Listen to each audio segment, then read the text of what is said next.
Massa pendukung masih bentengi rumah Lukas NMB sambil membawa senjata tradisional panah dan busur. Diketahui, Lukas NMB telah ditetapkan sebagai tersangka kasus gratifikasi oleh KPK.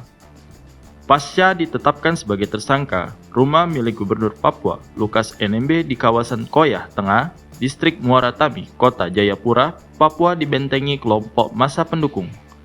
Sekelompok massa pendukung tersebut terus berjaga sambil membawa senjata tradisional berupa panah dan busur. Penjagaan ketat oleh massa pendukung Lukas NMB itu sudah dilakukan kurang lebih selama seminggu semenjak Gubernur Papua tersebut ditetapkan sebagai tersangka oleh pihak KPK.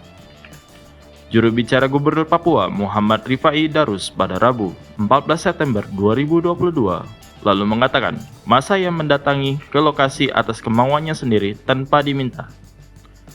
Lukas NMB disebut sudah berusaha meminta massa untuk kembali ke rumah masing-masing, namun imbauan tersebut tak diindahkan.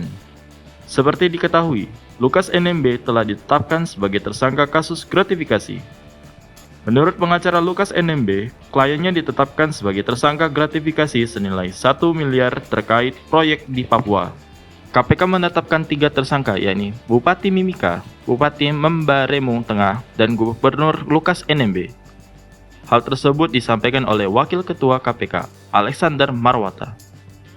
KPK telah memanggil Lukas NMB sebagai tersangka di Makobrimob Kota Rejo, Kota Jayapura pada Senin 12 September 2022.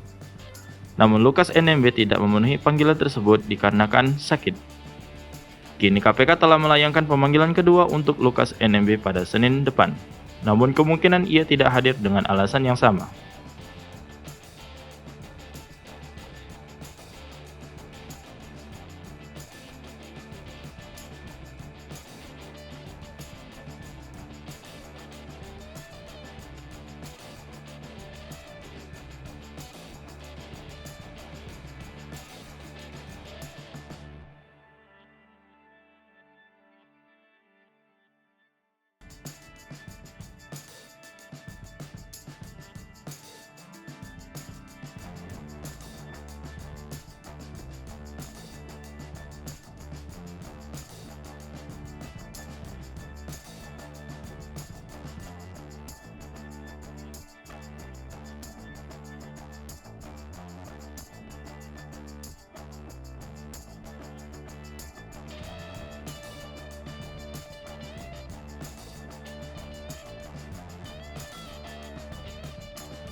Hai pemirsa Sri Popo TV, jangan lupa komen, like, dan subscribe, serta tonton terus berita-berita terupdate lainnya